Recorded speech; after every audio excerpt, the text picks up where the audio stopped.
Simpsons Index, an online spreadsheet that is also a podcast. This is the podcast.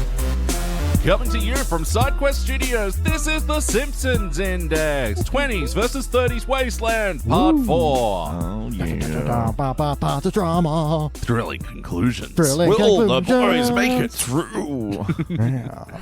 Only time and 2 more episodes How many will beans tell. will be left? I'm all out of beans. Wow.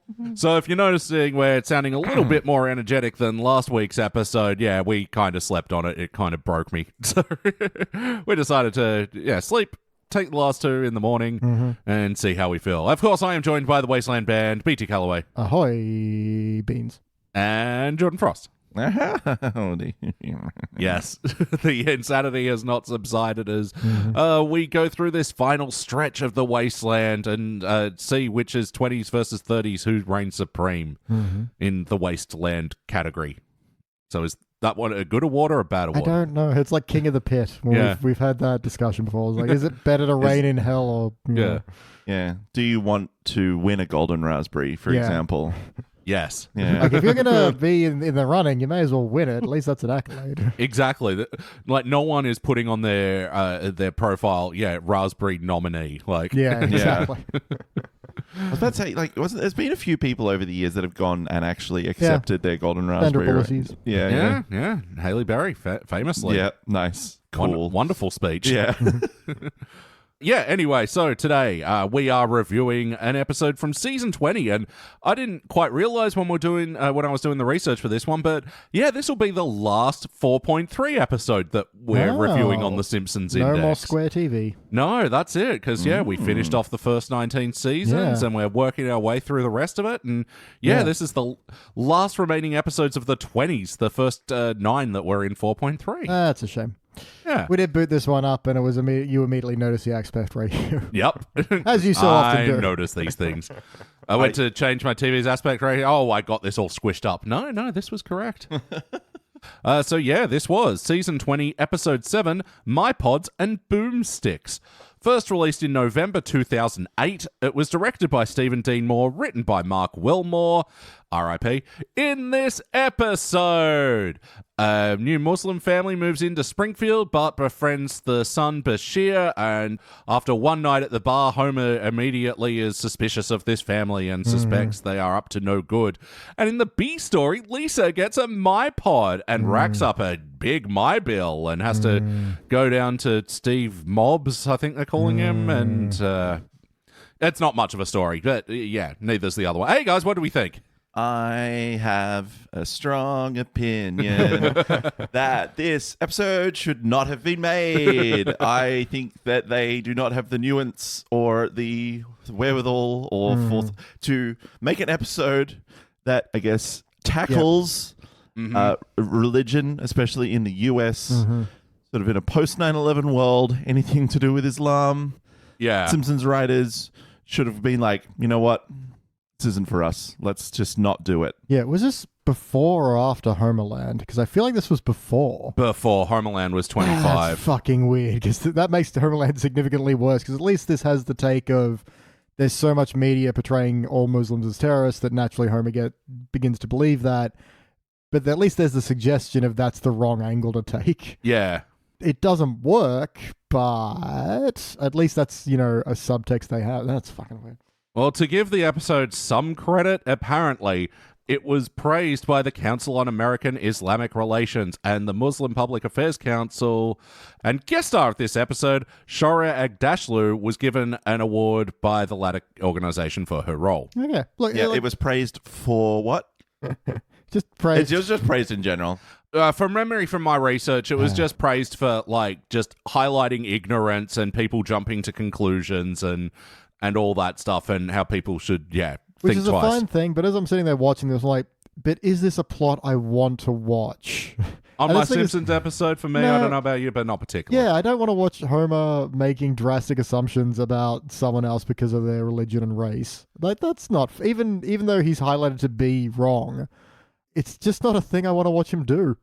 Well, and it's such a sudden turn as well. It's all of a sudden, Lenny, Carl, and Mo are racist, and they're like, "Oh, we heard about that Muslim boy your boy's hanging out with. That's no good." Yeah, I mean, I can take that as being, because the post 9/11 world, especially in entertainment, it took a long time for them to figure out how to, like, I suppose probably they never did, but they took a lot of stabs at, taking the events of the day and the mood of the day and making, stories about it. So I appreciate some have not aged well because the mood was very different.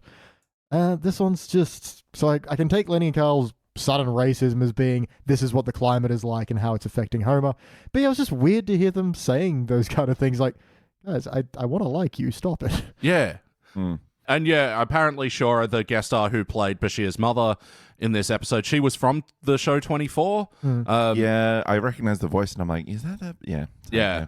I never watched 24, especially at the climate at the time. I'm like, this feels like it's just playing right into the worst things people are thinking right now, like, from what little I saw. I guess, look, I think I watched, like, the first season or two with, like, my mum, I think, because, and the show, like, didn't hide the fact that these people do horrible things to get the results that they, get. And unfortunately, that meant that, like, the ends justifies the means crowd were like, see? This is what it torture's takes. good and stuff like that. Yeah, it was very, it was weird. And I think about it now and I'm like, man, was this, like, funded by the US government? Because, like, Jack Bauer was so cool. And I'm like, did they just create, like... this version of Rosie the Riveter sort of thing, like this generations of like, America, hell yeah. So, I get the impulse to sort of play on that, and I guess, like, Homer would be, like, this sort of character, but again, I don't know if I want this from my Simpsons that's episode. The thing. It makes sense that was the climate of time. It makes sense that Homer has the kind of pliable opinion that can be formed by, his friends and what's on the media. I still don't want to watch it happen. No. Like, it's really kind of comes down. We're going to be accused of being beta cucks for this episode, and that's fine. But us new males. I was about to say, if the only people who would do that would be the kind of people that I don't care about at all. Yeah, but that's it. We're sitting watching this, and it was a laughless episode, and just I don't want to watch the plot. It's really that simple. I don't want to watch Homer making these dumb mistakes. And, like, the worst, the part I kind of... What stuck out to me, for better or worse, is the bit where Homer goes back to their house to kind of spy on them, and he's out the window and he hears, whatever the guy's name is, going like, I love blowing things up. And he's like, oh no, and ducks. And then he's like, because that's my job as a demolitions expert. But somehow, even though he's out the window, he misses that. Yeah, I had magical windowsill of silence. Like, if Homer doesn't have eyeline, he can't hear them. And then he stands back up and he's like, and she's all like, you work too hard. I was like, yes, this is killing me, but it'll take me to a better place. And he ducks down and he gets like, corner office downtown. It's like, I think it's the same systems in the brain. Like, when you're driving and you need to turn the radio down to see better.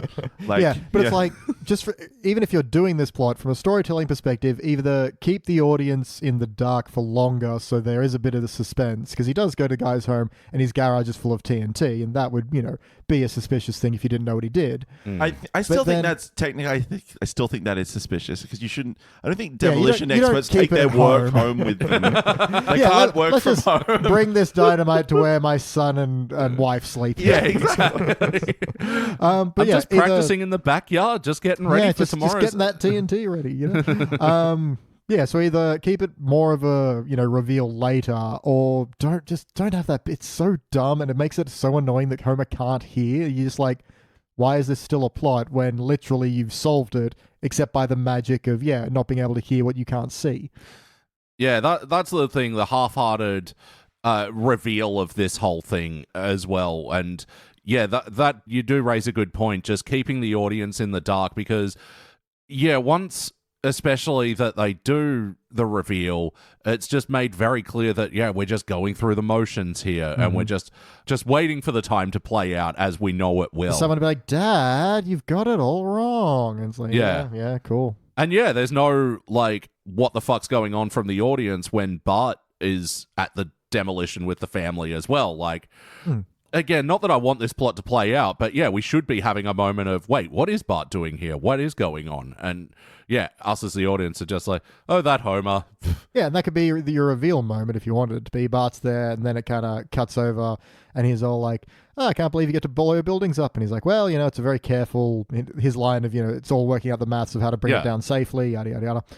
Would have been fine. Is it bad structure? Again, it's like bad structure on a plot I don't want. Yeah, that's it. I feel like, okay, here's some changes where you can improve this story. It's like, but I don't want this story in my Simpsons. Yeah, but it could be better. If you have to do it right. You don't have to do it, obviously, but yeah. Jordan, what stands out to you for better or worse? I was They're from that country that's named after you. yeah. Exactly. How dare they do this? I'm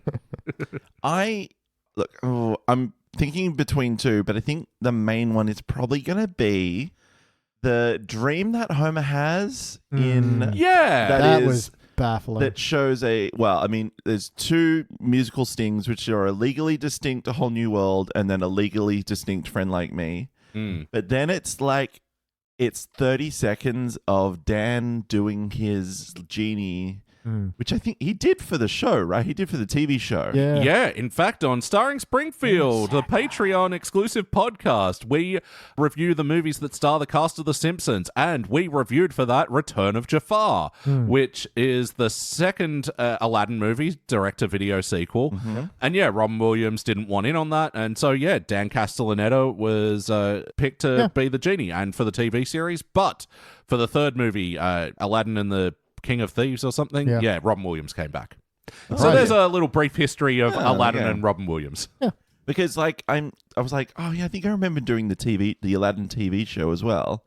And I'm like, looking at, rose-tinted goggles, it was like, the show was still good. But I'm thinking about it now and I'm like, if the TV show was like that, I'm like, oh man, he's doing like a wonky Robin Williams impression the whole time, essentially. Yeah. Yeah. And it just wasn't good. And I didn't like that at all. To bring it back to like plot structure as well, if you want it to be Homer's kind of getting brainwashed by all the media that's talking about all the dangers that are right around him, and that's why he's suspicious of these people, why is what cements his opinion a dream? Like it should cut to him like being up all night watching TV and all these various shows and talking heads. Yeah, he does a 24-hour binge, 24-hour binge.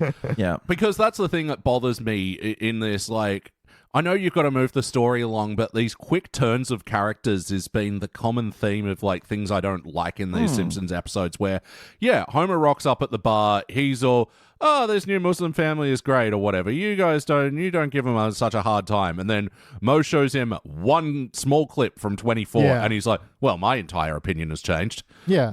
It's too easy because, the climate at the time could change someone's opinion or like make you paranoid because there was a lot of that kind of thing going around. Yeah. But if that's the point, then make it the point. Yeah, well, because that's the thing. It's not even a thing of like Homer's easily convinced because, I don't know, they have different food that he likes that tastes good. And then they're like, oh, don't you be bought in by his food? But again, this is like, okay, there's simple fixes, but I still don't want this. It's just weird as well because it's like they didn't decide to go down the route of, like if you see something, say something and like report him. He's like, Homer decides to take matters into his own hands, which... Why? Like, again, why would he do that? Well, if you stayed up doing a 24 binge, the whole, like, vigilante, you're saying ends justify the means, that whole thing could be believable for Homer, but yeah, what we get, from one fucking genie dream, and which seems to be just a vehicle for Dan Cass to riff on. Yeah, it just went, I think that was the thing, it just went really long, and he was making jokes about, like, radios and, like... Good morning, Ramadan. Yeah, like... Oh, please stop. Like, this isn't good. Then he turns the church into a mosque and the bullies into... guys dressed differently. Old Muslim men. And what was the other thing It was the Cat Stevens thing. Oh, yeah, he turned a music store into all Cat Stevens. Which I'm like, why are you going to be fucking... Like, why couldn't you say Yusuf Islam? Is it because your audience is too stupid? Yeah. They think you don't know who that is. Yeah, like, even if that was the joke where, like, the CD store had Cat Stevens and Yusuf Islam, like, but yeah, not calling him Yusuf Islam, it's like, well... Because that is his name. Like, why are you... Yeah. Or even zooming it down to the micro and have him, holding a Cat Stevens record and it changes to Yusuf Islam. Yeah. Like, it didn't make sense because then you've just made the whole thing Cat Stevens, like, Okay, why? Because you've... sorry, Because they're aware of one Muslim recording artist. Yeah. Yeah, and yeah, for their reference for like again, if it's the point that Homer's only frame of reference is 24 and Aladdin, then sure, but I don't feel like that's the point. No, because again, he dreams the Aladdin part. He's not being shown that, the pressure of the media environment at the time. Yeah. And again, I know Simpsons have got a long turnaround, but again, 2008 to be doing this story as well as like my phone iPod commentary, like. Oh man, yeah. Let's dive into the actually. Jordan, do we have done what's stuck it out to everyone yet? Yeah, it's my turn. I'm just gonna say, the fucking nothing Lisa story. Yeah, it's bad. Yeah, so they go to the Maple store. Krusty ditches his old iPod onto Lisa. She goes to school, entertains Sherry and Terry with a MyPod exclusive Itchy and Scratchy episode, gets a bill for downloading too many songs, goes in a submarine USB stick that goes into Steve Mob's underwater Personal lair. office. Rapture. I mean, yes, Maple headquarters. And settles her bill by getting a job for handing out pamphlets for Maple. Yeah, and it's just all of it is nothing. Yeah. It's just, like, there's something about, Lisa getting swept up in the cool technology and having access to all her music because she, is a known music fan, blah, blah, blah. But, yeah, it's just there's nothing to this. We've seen just so many versions of it by this point as well, and it's going to be hard to honestly beat the Futurama's, iPhone EYE phone, shut up and take my money, that episode. There was a good, a good moment in the Maple store where, Steve Mobs comes on a big screen. He's like, I have a big announcement. And everyone just immediately takes their money out. Yeah. Like, that's very shut up and take my money. Oh, yeah, and then Bart jumps on the mic and, all of a sudden, Bart Simpson has a bunch of commentary about the Apple Corporation. Yeah, and also the fact that no one notices Steve Mob's voice drastically changes. Yeah. Although I got to admit, Bart did do a good job of voice syncing, because it did look at certain points like Steve Mobs' mouth was making the right shapes. So honestly, he had better ADR than some Simpsons episodes. Good job. Good mob. Yeah, so I don't know if this is Bart's bag. It seemed like he was just making a bit too pointed commentary. I liked the line about, I charge you $500 for phones and they only cost 8 cents and I pee on every one. That to me seems like a Bart's line, but everything else, accusing people of being mindless consumers I'm like, is this Bart? Yeah, you do the Bart, man. Yeah. So, and then comic book guy is like, tree 2, and then runs at the screen with a sledgehammer. What's that a reference That's to? Reference to the original Apple ad. Yeah, from the 80s. Well, because it's also a a 1984 reference as well, because the ad was a reference to 1984 with Big Brother and smashing the screen. 1984 will not be like 1984. Yeah. It was all about how Apple is the alternative to big PC essentially. And now they are the man. Yeah. Yep. Now they're one of the big 4 companies. Good for them. Yay. Way to earn billions. Not brought to you by Apple. Again, I don't know if there was enough fruit on this story tree to actually bear fruit, make a smoothie. There weren't enough bees fucking the flowers. No, not enough pollination going on here. I know, I have a half page of notes. Yeah, I mean, okay, so from the Lisa story, it's just, again, nothing happens. It feels like the second scene is just an excuse to get an Itchy and Scratchy episode into this thing, which, moving on to the wackiness, what do we think of this Itchy and Scratchy episode? Long, but fine. It's fine. It's there's a bit at the beginning, and just briefly to segue into Jordan's anal corner. Itchy's walking. Sorry, Scratchy. Which one's a mouse? No, the other one. Itchy's a jerk. Right. So Scratchy's walking down the street, listening to music and snapping his fingers out of time. It's like, you picked the music after you did this bit, didn't you? But I liked the volume bar breaks through the iPod and goes all the way out across the street. I was going to say, I give them credit for putting the earphones where Scratchy's ears actually Unlike, are. that Arthur clip where it's just on his head. And It's on his head and his ears are up here. Yeah. Oh, really? I'm like, they've actually put it in the cat ear. So I'm like, that's a good thing.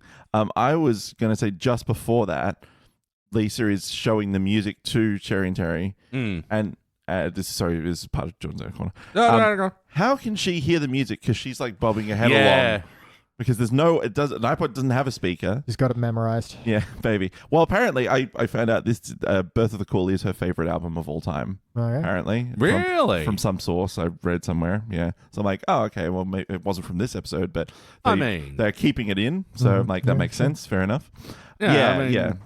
Kind of Blues way better, but sure. Yeah. If you're a Birth of the Cool guy, Even Bitches Brews, pretty good. Yeah, well, Miles Davis has many different phases. Man, we should do the Miles Davis index. But yeah, for those that don't know, Birth of the Cool was when Miles Davis assembled a 9-piece jazz band and made some really happening tunes. Yep, he is one hip cat. Yeah. It's going to smell really weird in here when you do that review, I feel. Oh.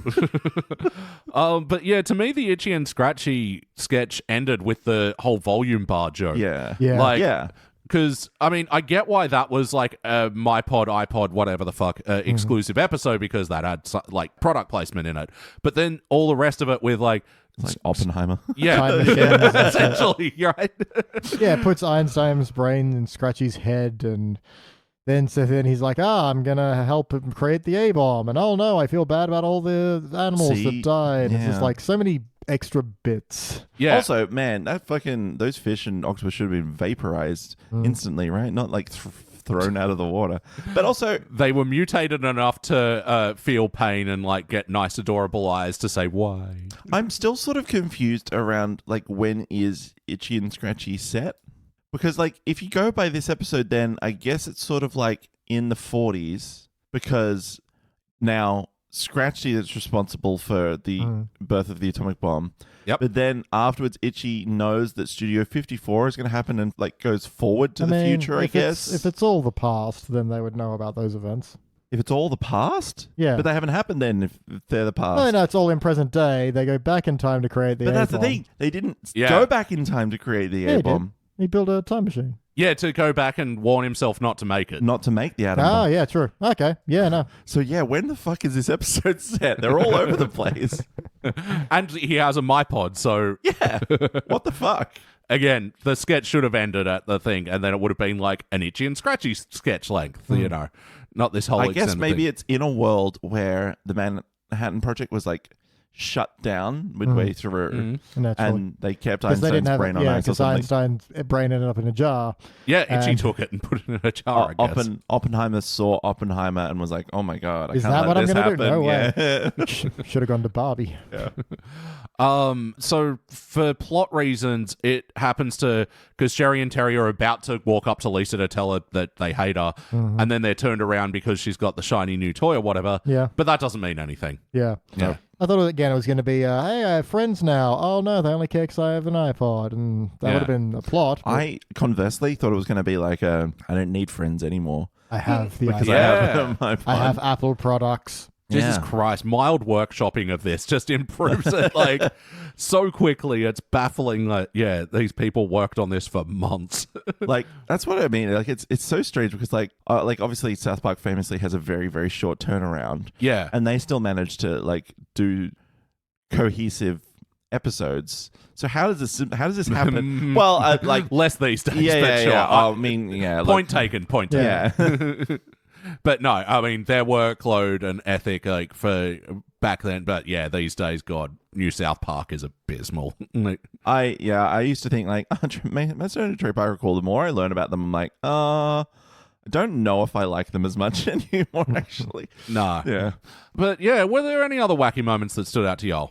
And a weird bit of whack is, Homer accidentally blows up the bridge, and someone's like, that's the island to the Duff Brewery, and then a truck immediately comes out and drives straight into the hole, and two then of them another do. one, yeah. And it's like, that's just stupid. I know that But, they're Yeah, but the fact is that like they know the bridge is out before they start driving, so it's like, Yeah. oh, okay. Look, But if it was just one and it was Hans Moleman, I'm like, okay, fine. But that it was He is 2 blind. was stupid. Yeah. Yeah. And then that it was, Homer, of course he goes rescues the beer and not Hans Moleman. But It's then, weird to see a drowning Hans Moleman and have, Homer ignore him. yeah. Like, the implication would be one thing, but to see it is different. Mm. Yeah, and that, again, that is nothing and, like, he's not arrested and I don't know. Yeah. Another bit of wacky. Mo has started a successful, by the sheer metric of there are followers, Yep. cult. Praise Has the one true people- Mo. Yeah, which seems nuts. That's like who would? Well, I guess Kearney's mum. Look, as a way for because that's honestly, if you're going to introduce a Muslim child character into Springfield, that's kind of like, I guess, one of the first places mentally you go is, okay, how does this received by the bullies of the school? And I do like it that Bart manages to divert their attention by get them to do infighting. Yeah. Like, I feel like that is like the maybe one successful part of this episode. And especially tying up Kearney with, and Kearney, your parents are in that cult that Mo started. Yeah. Like, I mean, it's a little nugget of corn in a turd sandwich. Like, I have some up arrows here. Not all of them is That's is true. terrible. Yeah, I did have some. Oh, two. Can I get a wacky Yes. fucking down arrow out of the way though? Fine. Yeah. So when Bashir's father, I looked it up by the way, he wasn't named. It's just Bashir's father, Yeah, sure. voiced by Hank Azaria. So Of course. So yeah, he goes home when it's just the mother at home, and he's and the whole extended almond grinding bit Yeah. is like, oh my God. yeah, aren't you people hospitable? I just want to poke around a little. And then, goes into the kitchen and says, oh, I'll get the almond paste for you. And, starts snooping around in the computer. And then I don't hear almond grinding. And then, once again, Dancast riffing on sound effects. Yeah. I don't know. Like, it feels like ever since you showed me that quote where they were like, oh, we were howling around the table read of how funny that was. I'm like, it recontextualizes a lot of bad Simpsons because, like, okay, they think they're really funny. Yeah. It's just to the outside observer. Oh, anytime Sideshow Mel's on screen and, like, his jokes clunk, I'm like, God, it must have been really funny when Dancast was doing his Mel in the table Yeah. read, yeah. But that happens a lot these days. Or like, were they just really drunk or high?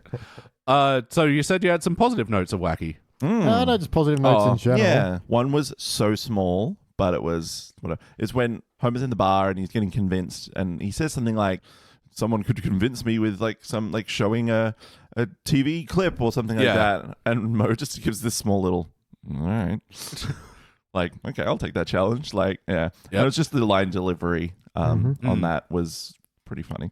Yep. When Bart first meets Bashir and he's like, oh, we're from Jordan. He goes, it's Jordan. That's from on a map somewhere, right? Yeah. Like, okay, that's a decent line. Yeah, actually, I thought it was cute the way that Bart was like, oh, Bashir, you didn't tell me you had a sister. And, well, what a charmer. And then, they bring it back later when Bashir's over the Simpsons house and sees Homer. It's like, oh, Bart didn't say he had a teenage brother. And Homer's like, oh. Yeah, and that kind of, he's learned it from Bart. And Yeah. he goes, But I'm actually, actually I'm 38. Oh, a 38 waist. Ooh. Oh. His flattered giggle is kind of funny. Yeah. For ragging on all of Dancast's performance choices, Extended that improv. one was pretty Yeah. good. Yeah. How about the heart of this episode? Lisa sure loves that iPod. Yeah. Sure does. I suppose there is one My pod. like tiny like sort of sidebar sort of heart when Homer is being a jerk at dinner and Bart is like, hey, like stop being an idiot or whatever. Bashir's father says, young man, you do not respect us by disrespecting your father. Yeah. I thought that's a surprisingly poignant line to just chuck in the middle there because it was like sort of giving him a life lesson, saying like, that's all very good to like defend our honor, but don't do it by the sort of like, disrespecting your father. Which I mean, look, in context, I still think like you should disrespect people who are being disrespectful back, but it's a good bit. yeah.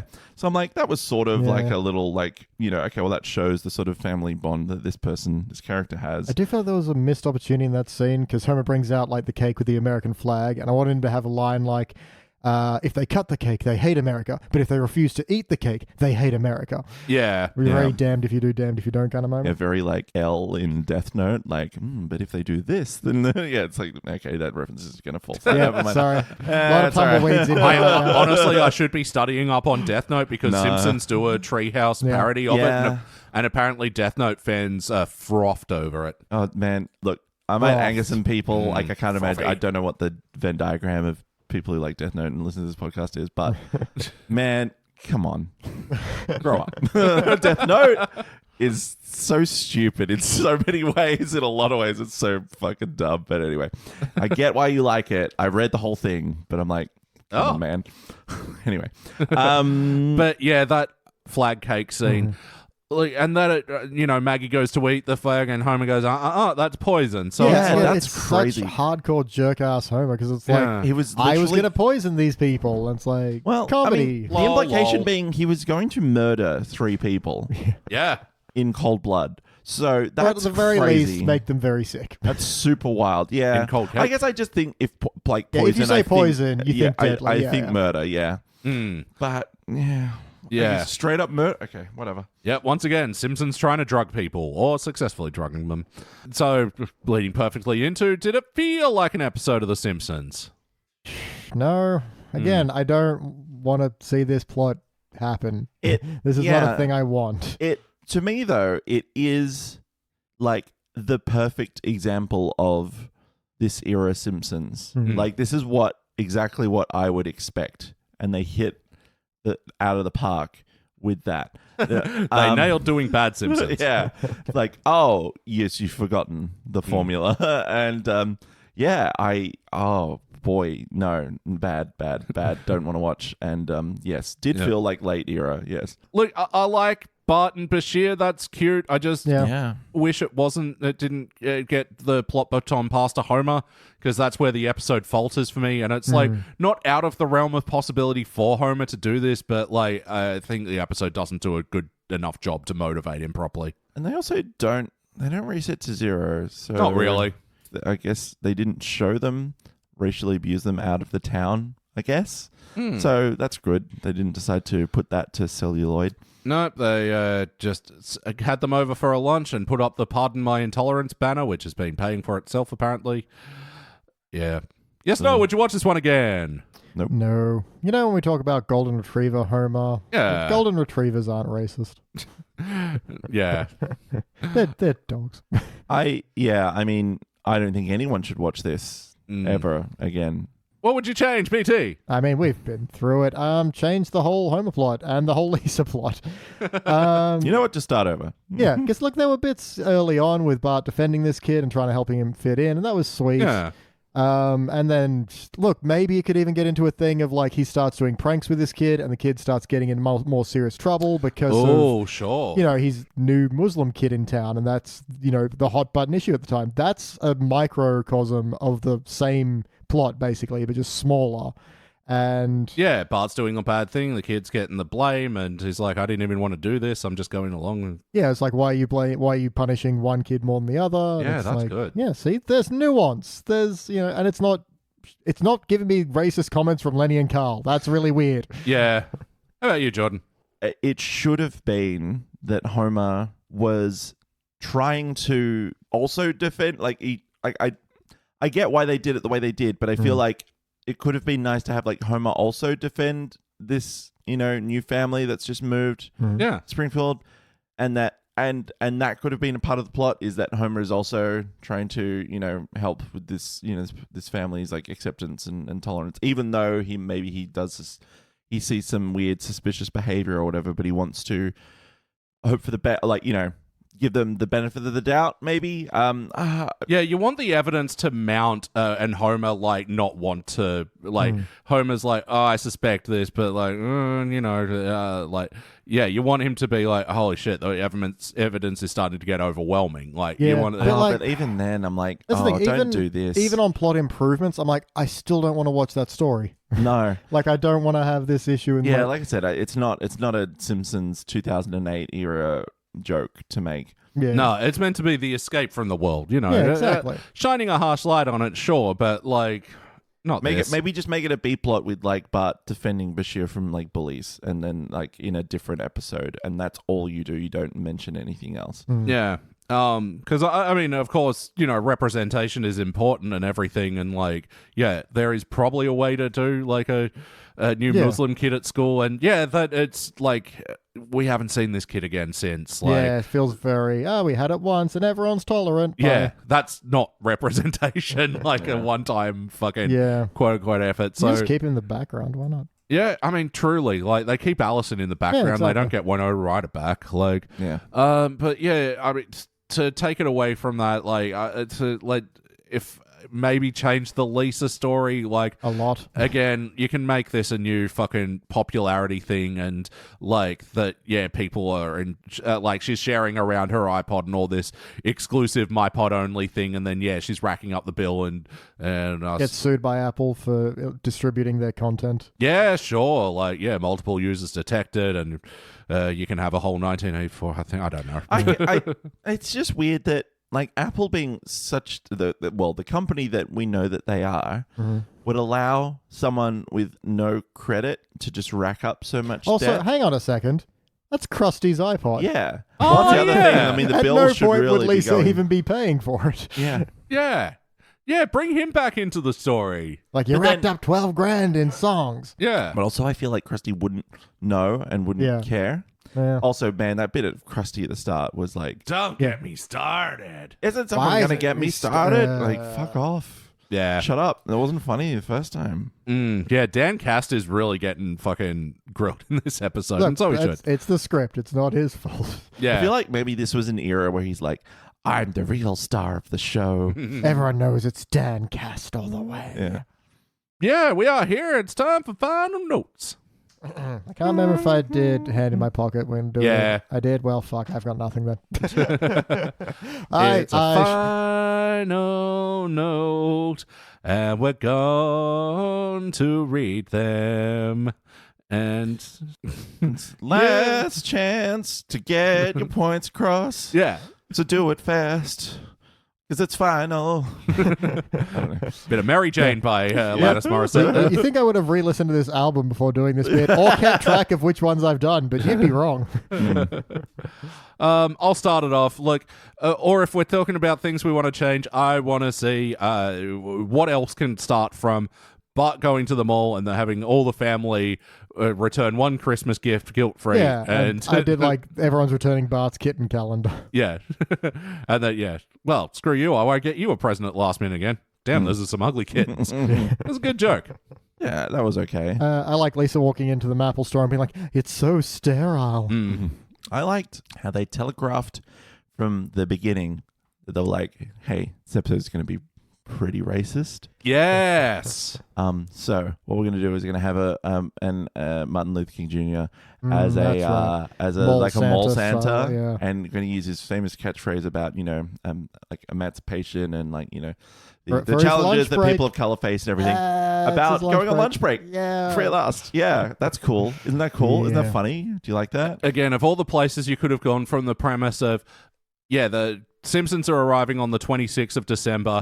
Oh, they're already taking down the Christmas stuff and getting started on the next holiday. And I don't know, is just having MLK Day just like enough? Like, or just don't do that. And Yeah. I just think it's like, why are you sort of making fun of this? Like, why have you chosen this? yeah. Several people should have been like, no. Like, Yeah. we probably shouldn't. That's a bit on the look, nose. I mean, the idea of getting into the next holiday and having like a Martin Luther King mall Santa, that's not the worst, but just it's having him recite his known phrases Yeah. that just makes it icky. And Yeah, then saying it's- free at last when he gets on Yeah, I lunch know. break. Like, I like the Yeah. idea of they're basically commercializing the whole civil rights movement. That's a joke. Yeah. But him just repeating his lines is the wrong kind of joke. Anyway. Anyway. Musical moments. We get a bit of Lovin' You by Minnie Riperton. Minnie Riperton. She sure does. There was, I didn't like all of it, but I did like Homer being confused by the Maple box thing, and he's like, and the guy at the store's like, "Oh, it's not even plugged in." It's like, well, there's light coming from it, or that light confirms that it's off. Yeah, I didn't mind that. Again, don't know what this MyCube was meant to be. Yeah. I guess maybe it was like it's sort of supposed to be like an Alexa. Yeah, proto-Alexa sort of thing. 2008. Yeah, I mean that's ahead of time. When the crowd wants to flay Bart with their earbuds, I'm like, that'd hurt. That Yeah. would be a fate. I would not want a crowd of people whipping me with earbuds. I was about to say there's a difference between whipping and flaying, and It's I hope true. that they realize that. That's true. You whip to flay, but Yeah. more of a flogging at that point. Why did they make everything in M? Like I know it was like my whatever, but then Like it works for MyPod. That's but fine. then Maple and Steve Yeah. Mobs. Like Yeah. why? Yeah, why that changed it? yeah, that's extending like that whole logic stupidly. Yeah. Yeah. A Maple, isn't it? Like, and it's just these parallel import jokes that are just like, yeah, the joke is we changed the name. Like, no. I mean, like I was just trying to think like, well, they could have done, and I'm like, well, no, all of them are bad. But I feel like just making it fucking banana or orange, or well, orange is already a company. Yeah, banana, and they can have a Narpod and a Narphone. Yeah, melon. Yeah, I don't know. Also, why did they give him a lisp? Yeah, was that a Steve Jobs thing? I don't think so. I think he spoke pretty clearly.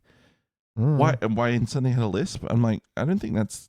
I don't remember him talking like that. Yeah. But anyway. Again, it's been many moons since Steve Jobs fucking cocked it. As they say. Yeah. I remember it's the last Rode time the I midnight train to Slab City. it's the last time I bought a Rolling Stone magazine because they rush released an issue with about Steve Jobs eulogizing him, but they literally just slapped a new cover and a new story on like that same month's Rolling Stone, and that really put me offside because I just buy Rolling Stone when I saw a new one, you know, and then I got home and I'm like, this is the same one. Yeah, why couldn't you wait a couple of weeks? Like, yeah, that's fucked. Again, I wish this was all under better circumstances, but during the dinner before the Bin Ladens come round for dinner, as it turns out, that's right. Homer keeps getting Lenny thought bubbles and advising him. It's like, the doorbell will tell you when they're here. Like, I liked that. Yeah. But the reasons for it all being there was stupid. And then, Homer thinks about him again later and he's in the shower. He's like, oh, wait, this is Lenny time or whatever. And it also like implies that Lenny is the one who told him how to set up this trap. Yeah. Which is, again, just weird. Lenny's behind the poison cake. And also, they do another, like, something in Lenny's eyes joke. Yeah, which is that's so right. There's tired soap in by my this. eyes. So tired by this point. I didn't even see that. Yeah, like, it was just a weird line. We've already talked about how Lenny and Carl and Mo were, like, being racist or whatever. But it's just a strange way they introduce it. Because, like, Carl says something, like, mildly, like, related to the thing. And Carl says, you know, by dint of Homer's kid's new friend. Yeah, because Homer walks in the bar and they're like, oh, Homer, which way is Mecca? Oh, that's right. And I'm like, how did Carl find out about that? Because Carl doesn't have kids. Yeah. Where did they pick this information up? And also, it's so, like, exposition-y, you know, by dint of Homer's kid's new friend. Like, what the fuck? Who would say that in real life? Yeah, that is not a sentence people would say. And why the follow-up from Homer isn't, what's Mecca? Yeah. He doesn't know. Oh, what, where you get them quarter pounders? You know, I don't know. Yeah. Again, it's like, hey, here's how you can prove it, but also don't. Yeah. My only other note is, and I only love it because I enjoy the specificity of it, when Homer first sees the TNT in the garage of, Bashir's dad, and then, like, he's trying, okay, now to sneak away quietly, knocks over the garbage, knocks over a vacuum cleaner, which somehow turns itself on, and then knocks over a box of Zildjian symbols. I was just like, I know that brand. Yeah. Also, why would they be outside that house being thrown away? Yeah, and the vacuum seems they just moved in. Like, why did we bring all these symbols? No one even plays drums.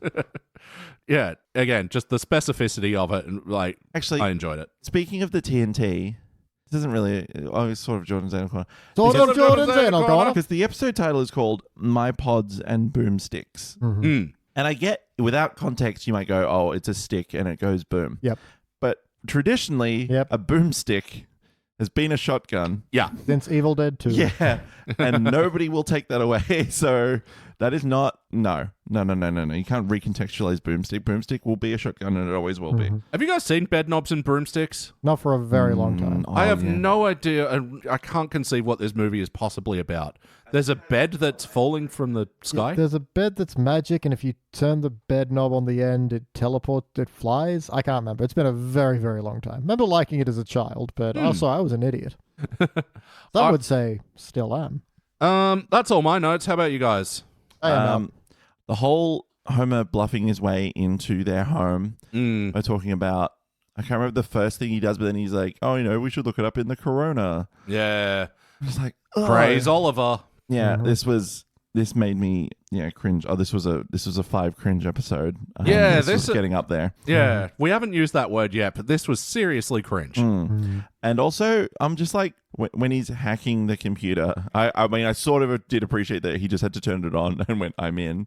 Yeah, but I don't think they thought it was a joke, but it is a joke. So anyway, he's doing all these clicking and typing and stuff, and they couldn't even be bothered to animate anything happening on the screen. No. It was so fucking... I'm like... So he saw a picture of like TNT in Springfield Mall. Like that was it. Like it didn't make a lot of sense to me. Yeah, I'm glad you brought that up. Yeah. I'd also assume like a demolition plan does not look that simple. No. Yeah.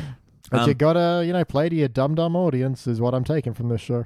The only other thing was the animation, weirdly, of Homer like swimming down to the trucks that are like in the bottom of the river. Looks sort of pretty good, weirdly, for, this era of Simpsons. Like, they did a good job of, like, the motion sort of blur of the water going along and everything. And, yeah, it looked okay. But that was about the only positive thing. It's just a shame that, there were 2 giant black panels on either side of the screen. If only, we could have had more of this animation enveloping our TV screens. Oh, well, maybe one day Apple will invent the technology. It's time to rank this thing. Sorry, can I just do a quick aside? Yeah. I was looking up, is Angela Lansbury and Bed Knobs and Broomsticks, right? And yes, it is. And the third billed actor who played Paul is a guy named Roy Snart. This Sorry, episode Roy. made me snot. Yeah. Burp snart. Sneeze fart. It's like one of those things like, I don't know, Michael B. Jordan, where it's like, you have to these days slightly alter your name so, you get WGA and Actors Guild and all that. And also, he can't be Michael Jordan because... Yeah. Well, and optimizing your SEO, but ain't no one fighting for the name Roy Snart. Absolutely. Yeah. Put a sock in it, Roy. All right, it's time to rank this thing. On the Simpsons Index, we rank using a 6-point scale with stars down the bottom at failure. Maybe the episode was just, You give a participant, but for the positive rankings, which... you got one more chance to use those today. We got okay, bronze, good, silver, excellent, gold, best of the very best, get cubic zirconia. I'm gonna go first. Let me show you how it's done. It's getting a failure. There is nothing about this episode that really works, and try as we might, I just felt like we kept coming back to, I don't want to do this. Yeah. Look, Failure. That's my big takeaways. Like, even the versions we pitched that had improvements, it's still just not a plot I want. And it's one of those things like, did you think this was going to be a fun story for your comedy show? Yeah. That, Homer attempts to murder new neighbors because he thinks they might be terrorists. Like, there's no version of that that's fun. And so, it's not even tackling the issue because it's not about... Homer's main thing that convinces him is his own dream. Yeah. Like, if it had been a bit more about media spin, at least that would have been more cohesive, but still, it would not be fun. So I am also at a failure, but it's more because I'm just depressed rather than angry. It's like, why did you even think? Why? No. Jordan? Yeah, I mean, it's easy. It is a failure. Yay. I can't picture, and I don't remember any Simpsons episode that has tried to tackle sensitive topics like prejudice and discrimination. Homophobia does pretty well. Well, okay.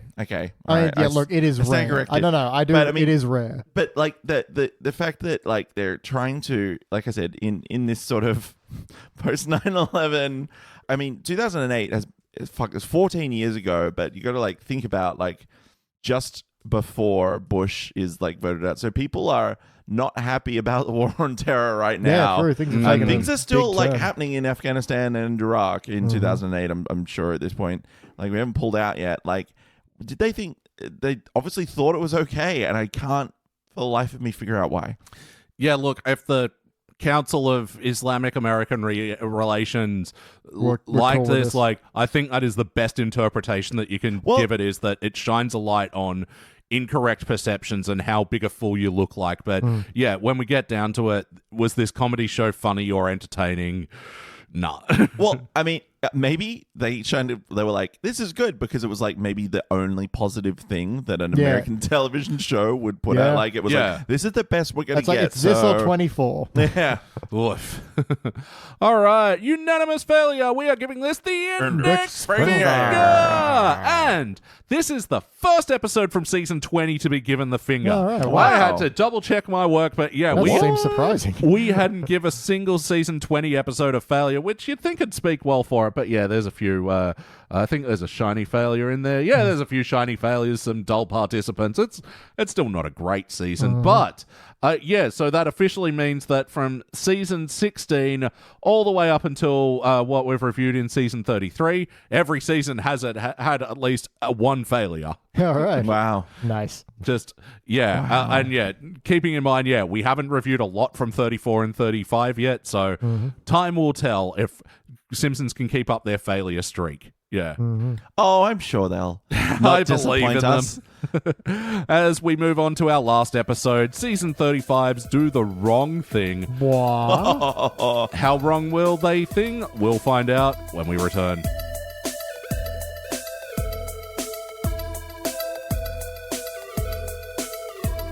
And we are back, and we just watched our final episode for the Wasteland. I didn't realize today, we did our earliest and latest episodes for the Wasteland. So this was season 35, episode 10, Do the Wrong Thing.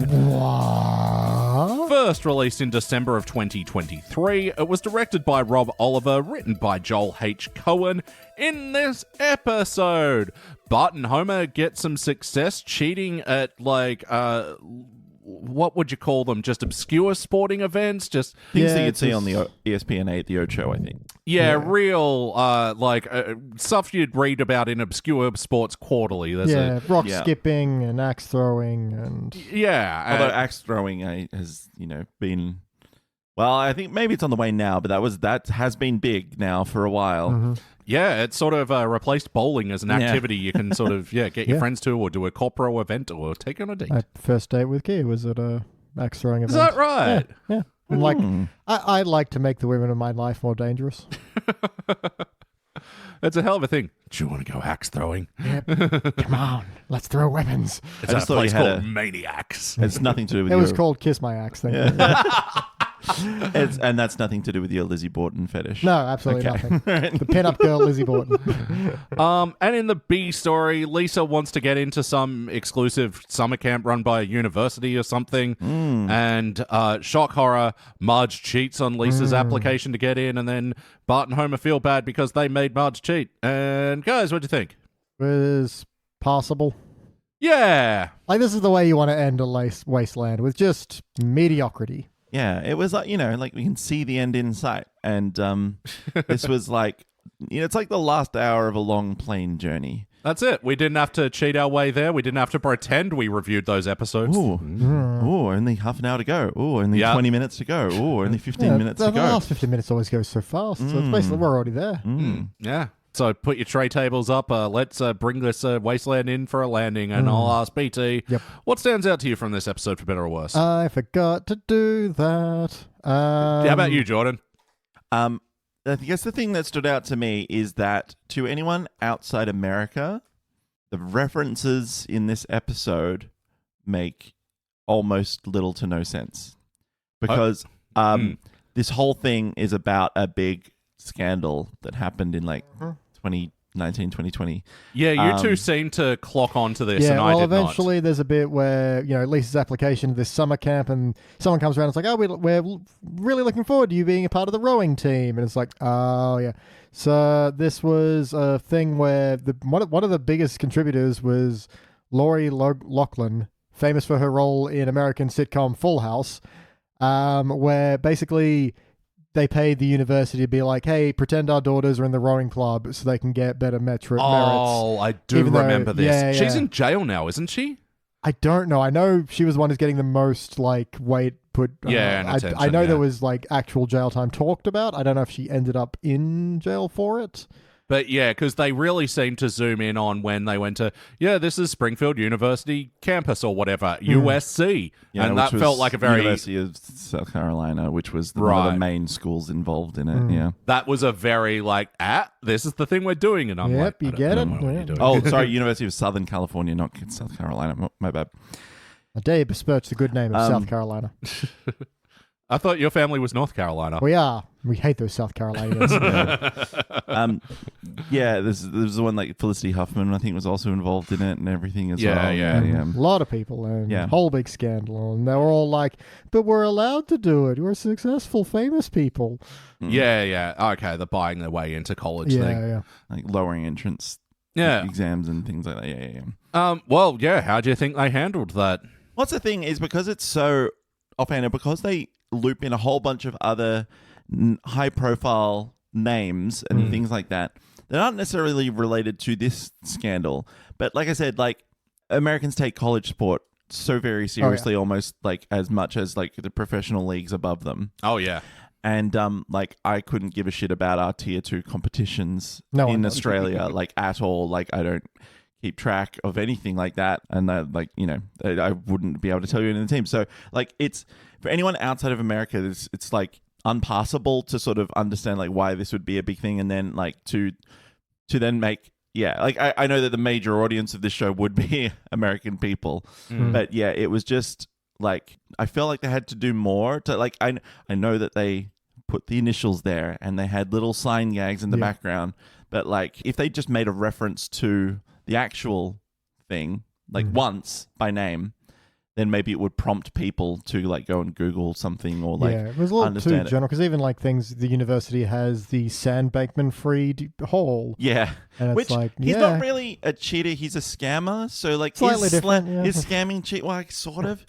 He's in prison. I was about to say, I heard he just got 25 years or something. So eat shit. So who was this guy? Sorry, Sam Bankman-Fried was the guy with it. He was like the crypto trader guy who set up that thing and like defrauded all his customers. Effectively set up like a crypto bank, basically, or I can't quite remember how it right. works, but basically ended up it was all fraudulent and it was artificially inflating his own numbers. Sure. And you make white collar people mad, you go to prison. Sure.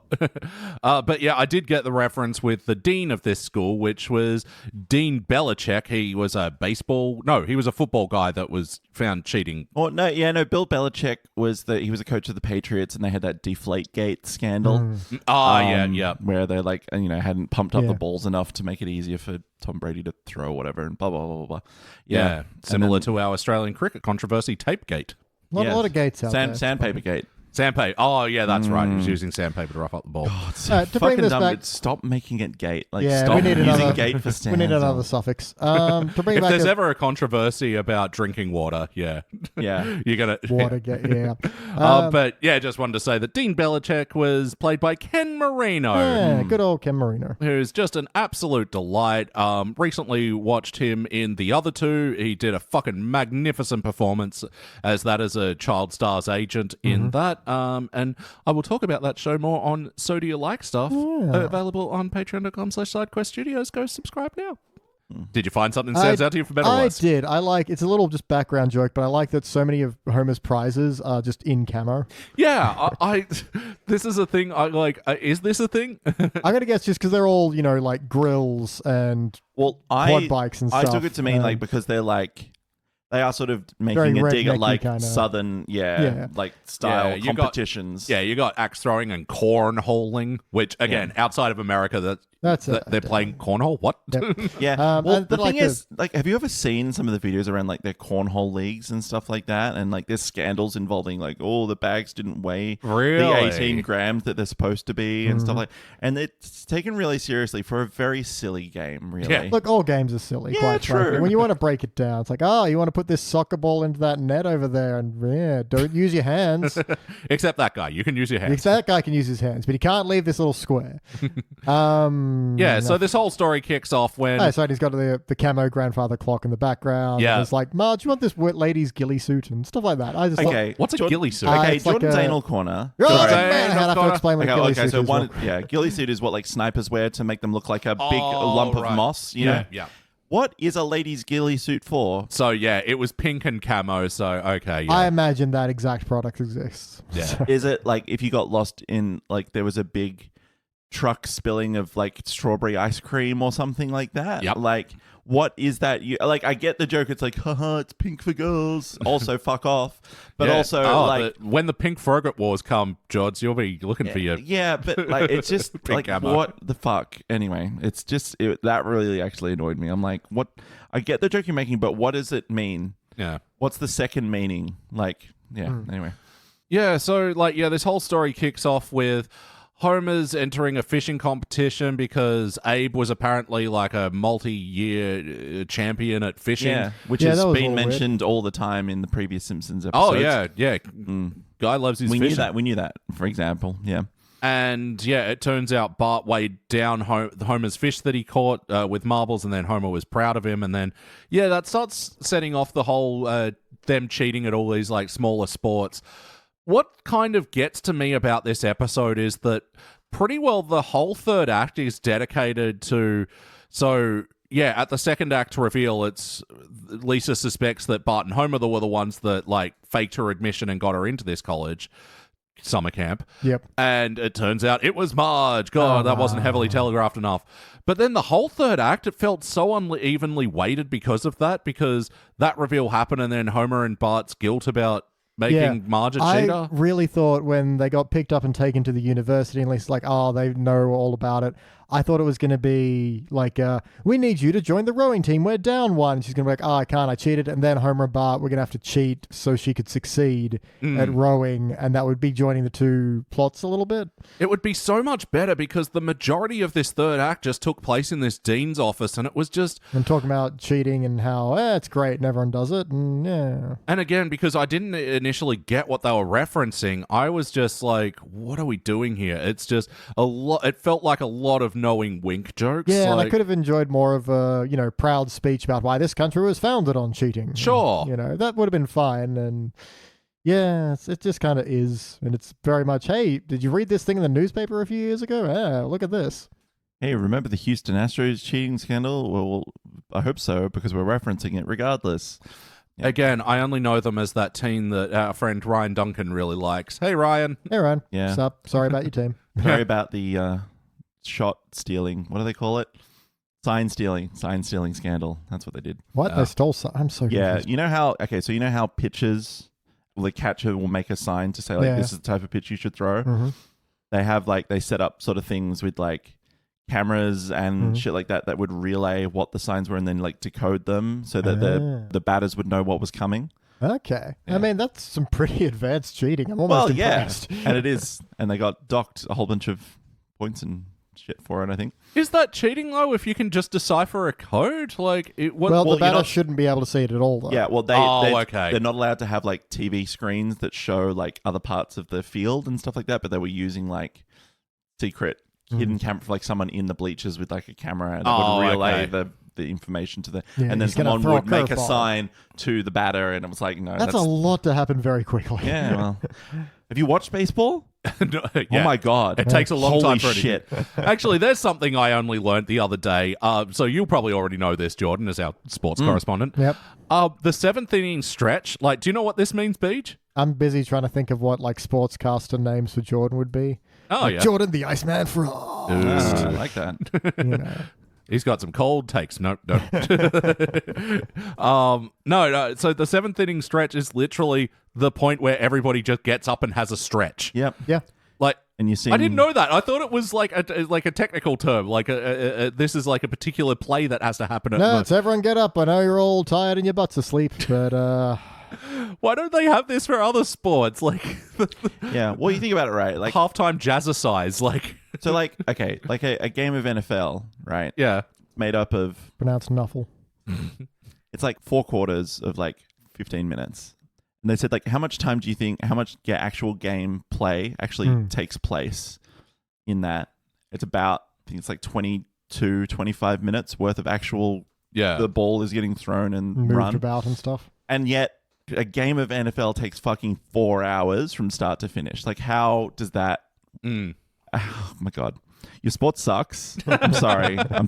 It's okay because Russell Crowe took NRL over there. Exactly. And now it's become fine. a rousing success. Yeah, Really? sure. Well, yeah, because it's like they don't just stop. Yeah. Like and Constant action. and like the game. One team plays both attack and defense, and it's like Again, for criticizing an episode about a reference that I wasn't getting at the time. Yeah, Russell Crowe held an exhibition game of NRL in Vegas or something. Yeah. Two. Yeah, there was Two two, games. one after the other. Oh, right. Do you know what teams? Obviously, the Rabbitohs went over because Russell Crowe. The Rabbitohs went, the Seagulls went, the Roosters and the Broncos as well. Right. And all the Americans like, Broncos, we got them.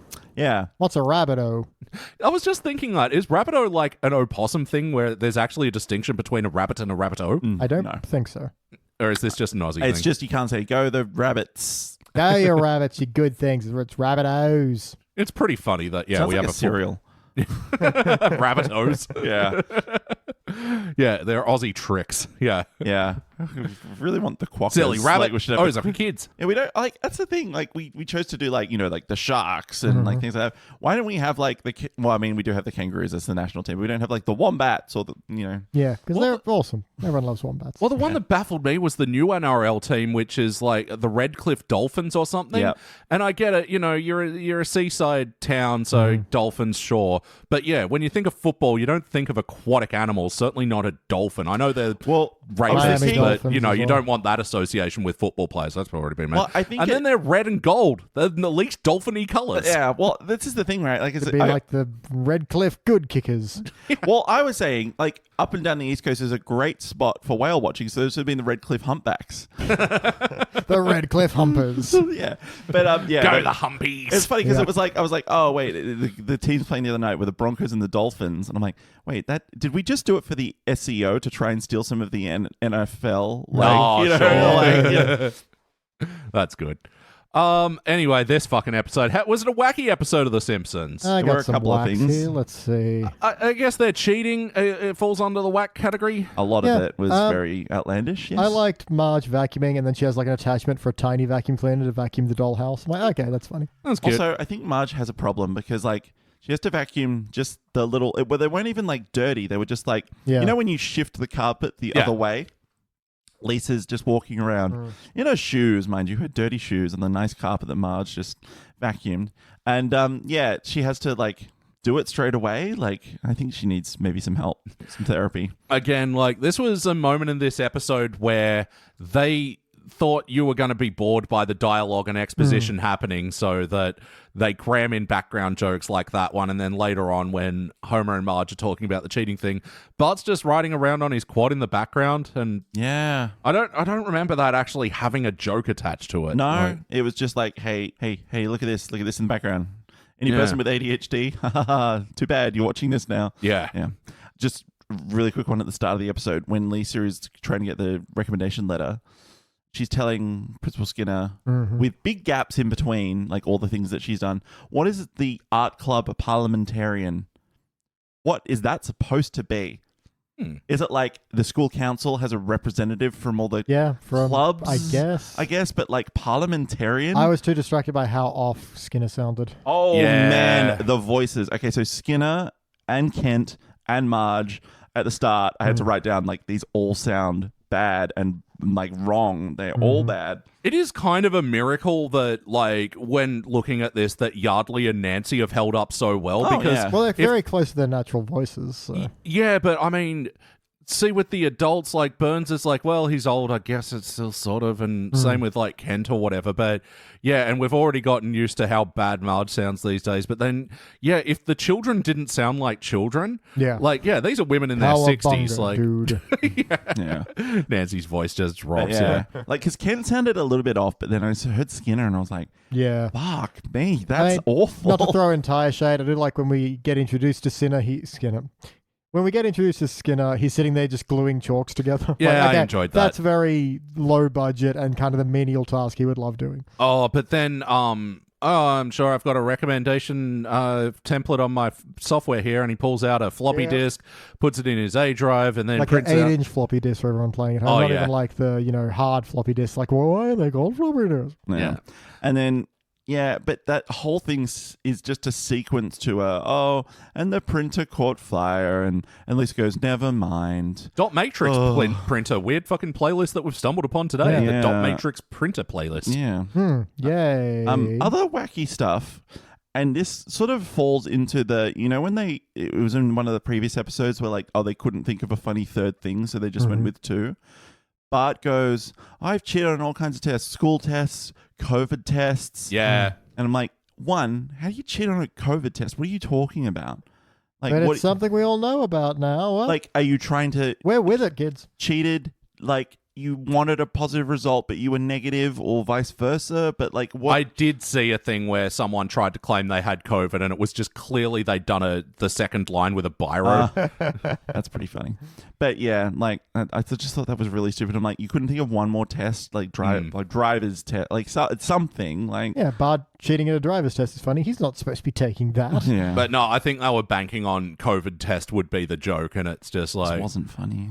Yeah, I don't know about a lot of people, but yeah, COVID jokes still hit me weird. Yeah. I even planned originally on doing a episode of The Simpsons that I think it was called The Very Hungry Caterpillars, that was about a caterpillar infestation that they had to go into lockdown over, and I'm like, I'm just still not ready. Yeah. Even in the Wasteland, I don't Too think I'm real, prepared. I can't we come imagine to the Wasteland and Simpsons. get delirious and hallucinate. Yeah.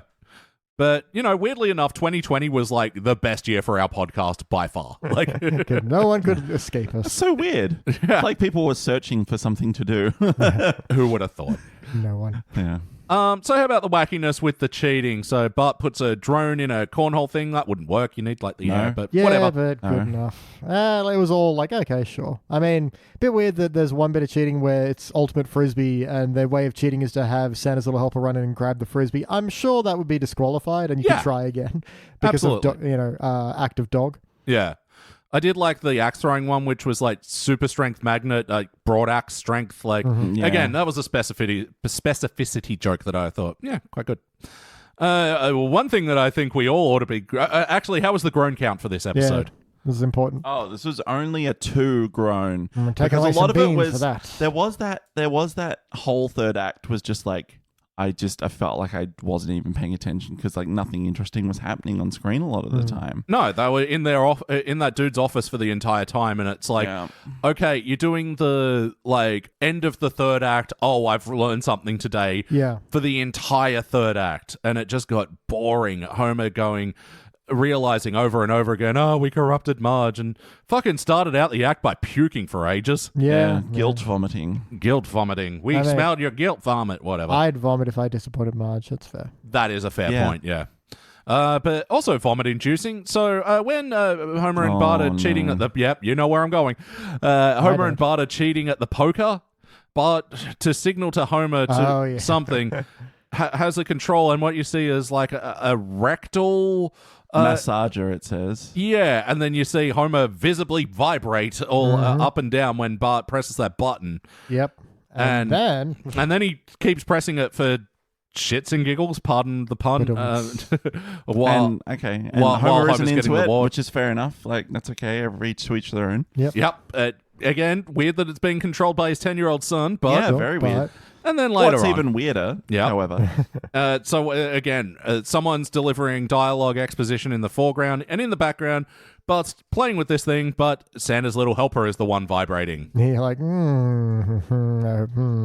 I was already uncomfortable with knowing Homer had a rectal vibrator, but at least there's a point of, you got to hide your cheat gear somewhere, so... Sure. But then the implication that Bart shoved it up Santa's little helper is very uncomfortable. And is raping his dog. Yeah. Well, this is a sort of you guys probably know the reference to the Hans Niemann cheating scandal, which was very funny, an idea.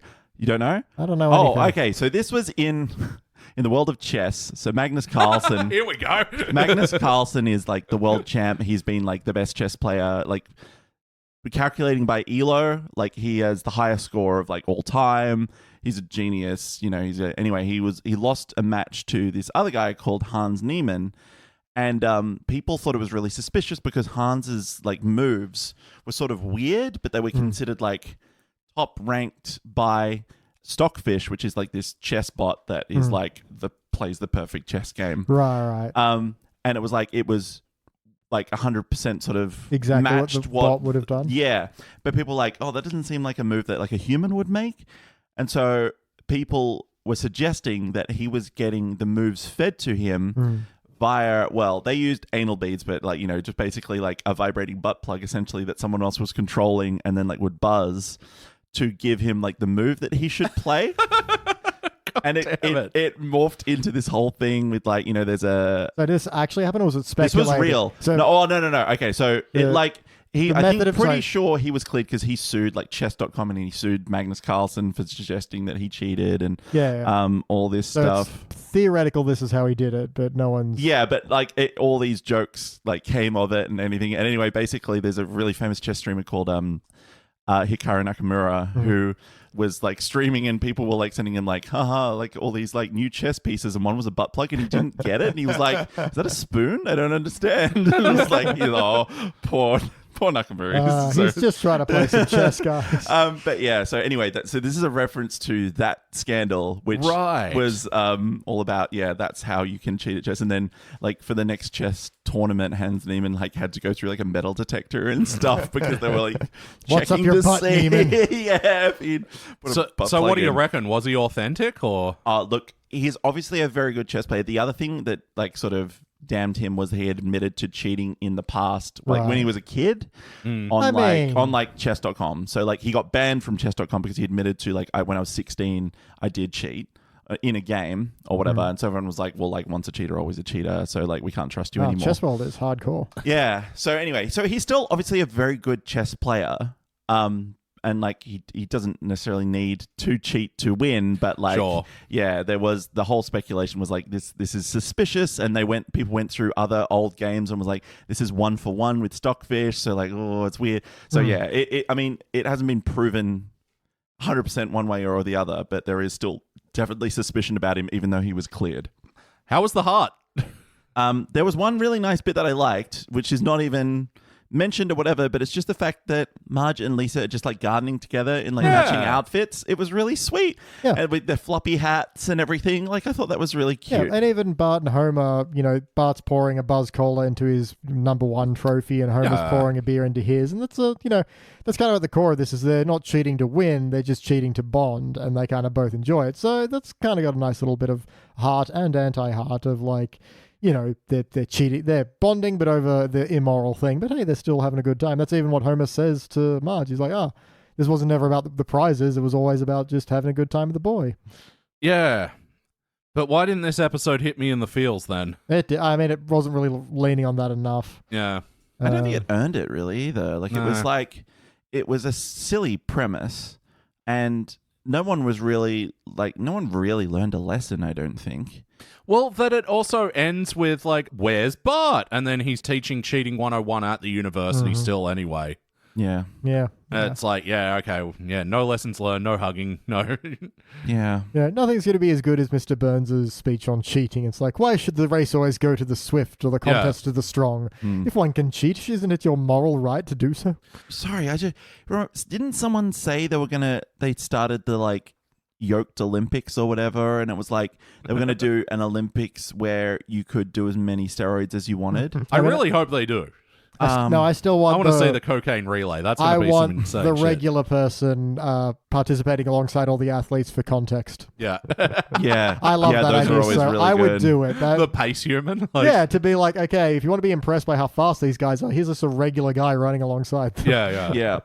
I would be that guy. I'd be happy to, humiliate myself in the Olympics to be like, yeah, context. This is impressive. Yeah. Wasn't there the thing once where they had like the it was like I think it was at a baseball game or whatever, they had like the not like halftime, but they had like the little where they do the relay races around the and it was like they had one guy just be like, all right, you've got to do one lap of the thing, and we're going to get this guy who's like a college athlete. He'll give you like 3/4 of the like thing head start essentially, and the guy still like caught him up and chased him. It was like, holy shit, these people are so fast. Yeah, and that's good context, because a lot of the time it's hard to tell from like the long jump is like, well, how long can a I don't know. I don't have context. Well, especially like when you are watching the Olympics, a few times I find myself going, well, I could do that. Like, it would be nice to have a guy looking like me not doing that. Yeah, like the hammer throw as well. It's hard to really get a sense of how impressive is that because what's normal? Yeah, exactly. I have no context for this. Yeah. Okay, there's this Australian guy called Aaron D'Souza who also sort of like was doing it with like Peter Thiel and things like that. He was involved in all this other stuff. So anyway, there's the enhanced games are coming apparently. I'm all for it. And that's our sports corner with Jordan the Chiller Frost. I'm not sure because like people are gonna die. People will die training for it and doing all the drugs. Yeah, like they're gonna fucking kill themselves. So I don't think it's a great idea. But anyway, ultimately, did it feel like an episode of The Simpsons? These are characters we know and love. Is this the show we know and love? Sort of. Yeah. Bart and Homer doing unscrupulous things. Absolutely. Yeah. Lisa taking a moral stand to her own detriment. And Lisa falling victim to a guilty conscience as well. Even Marge compromising her own morals to get Lisa into this thing, I can buy. It's just that the way the episode handled it was... Yeah, like it's got a bit of anti-heart in the sense of, there's the line of you're cheating them by not cheating, which is okay. But, I mean, the whole idea that Marge was inspired by Bart and Homer, not really. Yeah, because she, said no, and then, she does repeat that line I just said about that Homer said, but I don't get the sense that she was like, well, Homer's doing this, and I've learned how to cheat for Lisa. I didn't get that sense at all.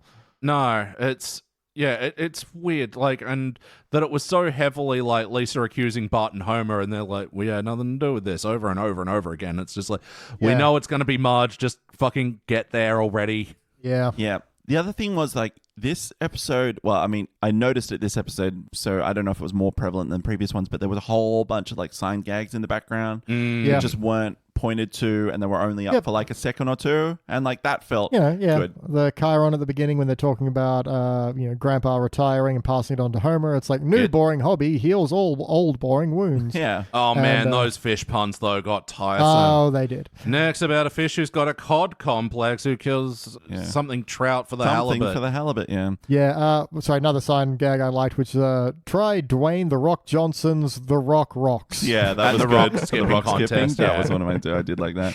The other one was the woke spit tofu chore. Like, we don't know who our customer is. Yeah. Like, that was good. Again, sign writing gags, top form even in the Wasteland. Yeah.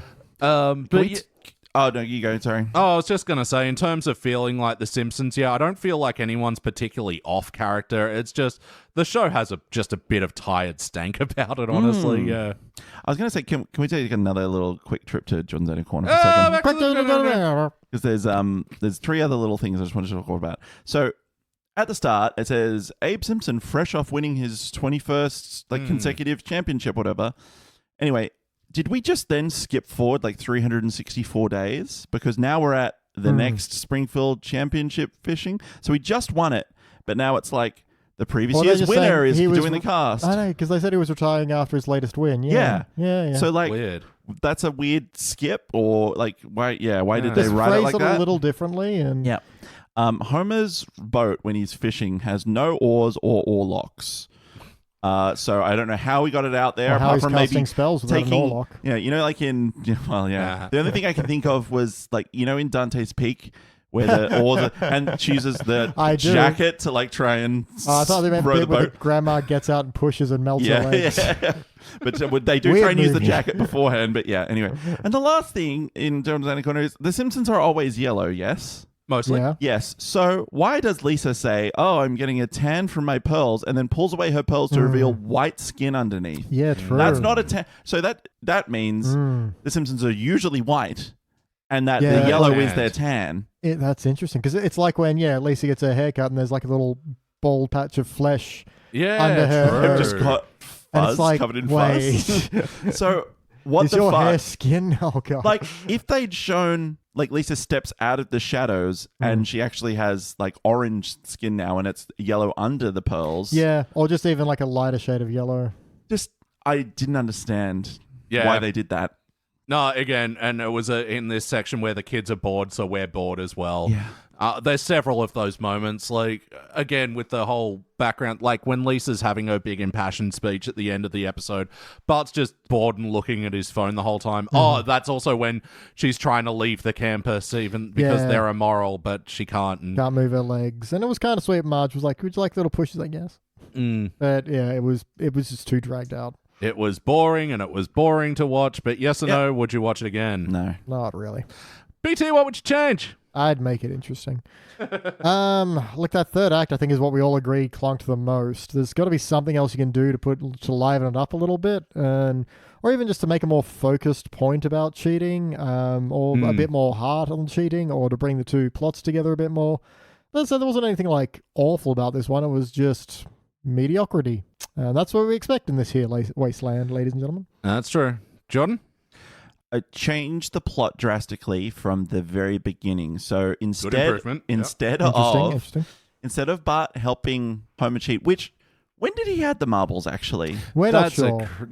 Like, he said by slingshot, right? Okay, have it be Bart's bored, so he's just launching slingshot marbles into the river.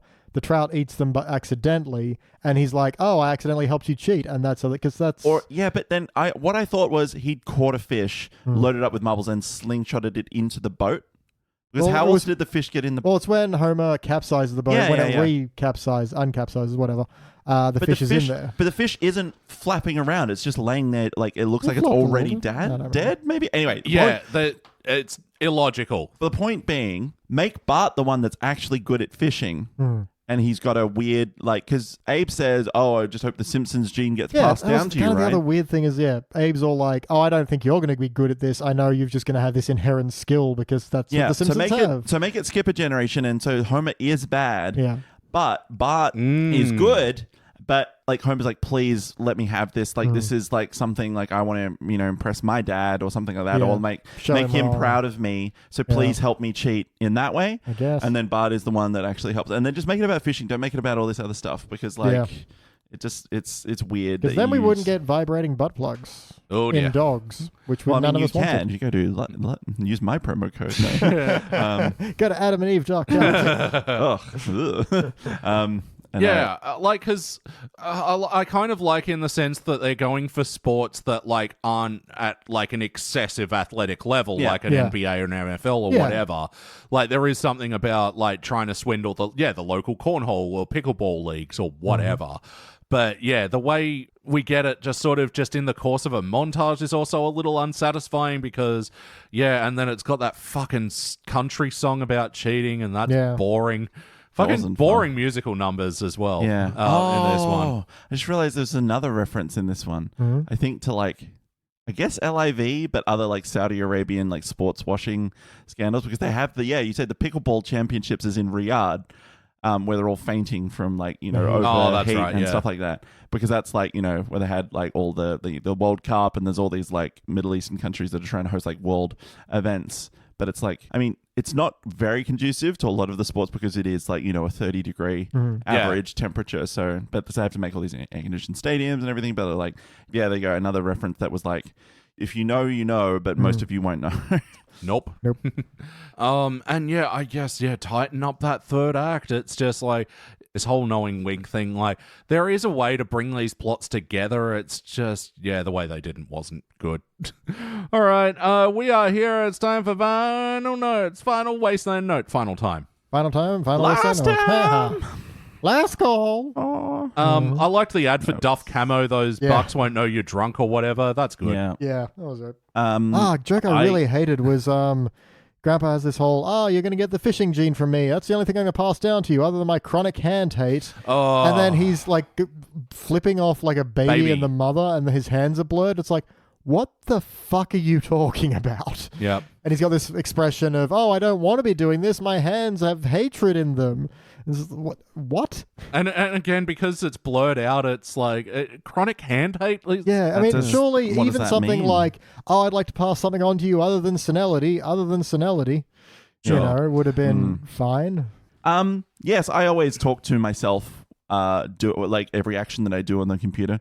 Refresh, nothing. Refresh, like out loud. That's how I use the computer. That's how we all use computers, right? You know? Oh yeah, computers like work. when I'm editing, it's like the loudest I am. It's like cut this silence, remove this refresh, shouting out, oh, the spinny rainbow ball. There wasn't a line I enjoyed as well, which was like when Homer's doing the rock skipping. It's like, wow, that's a throw worthy of the great Doink Anderson. Fun fact, he left his wife nothing.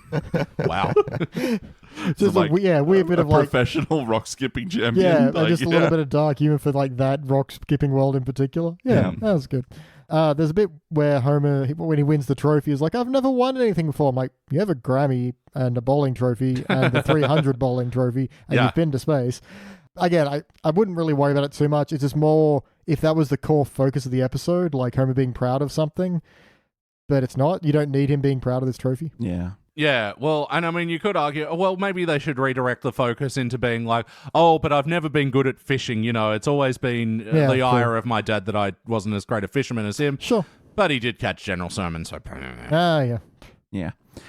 Sort of a very dark background joke, I guess, to go with the dog butt plug joke. He's like, stand back, I know how to use this thing with the axe, and then like tries to throw it backwards and throws backwards, and Abe says, ow, my foot. I thought that was Mole Man. Was it? I thought it was Abe. I thought it sounded like Abe. Why doesn't it say, oh, my, doesn't someone say, oh, my stump? See, he says, ow, my foot first, and then another axe gets thrown, and hits the same person who goes, ow, my stump. And I'm like, holy shit. Yeah. What the fuck? And again, I thought it was Abe, but like, I guess, yeah.